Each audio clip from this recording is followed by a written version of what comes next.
लापता आबदोज की तलाश के दौरान कंपनी ने बेहिसी की हदें पार कर दी। बड़ी हकीकत खुलकर सामने आ गई।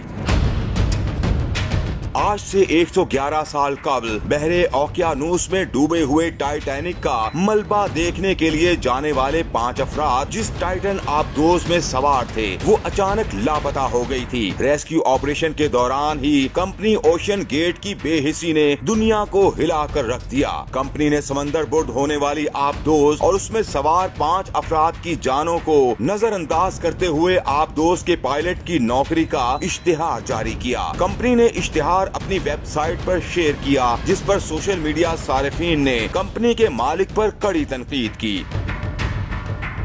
कुछ सोशल मीडिया सार्फिन ने मज़ाहिया कमेंट्स भी किए, जबकि अक्सरियत ने कंपनी के इस अमल पर मालिक को आड़े हाथों लिया और सख्त जुमले इस्तेमाल करते हुए उसे बुरा भला कहा। मीडिया की रिपोर्ट में बताया गया है कि इस अफसोसनाक वाक़े के बाद वाशिंगटन में कंपनी के मरकजी दफातर को गैर मुअय्यना मुद्दत के लिए बंद कर दिया गया है। याद रहे कि 18 जून को आबदोज 5 अफराद जिसमें 2 पाकिस्तानी बाप बेटा भी शामिल थे बहरे ओकियानूस में टाइटैनिक का मलबा दिखाने के लिए रवाना हुई थी, मगर कुछ ही घंटों बाद आबदोज का राबिता मुतल्लिका इदारे से मुनक़ता हो गया था। आबदोज की तलाश 4 रोज तक जारी रही। ताहम 22 जून को अमरीकी कोस्ट गार्ड हुक्काम ने बताया कि आबदोज टाइटन तबाह हो गई है और इसमें सवार तमाम अफराद जिंदगी की बाजी हार चुके हैं।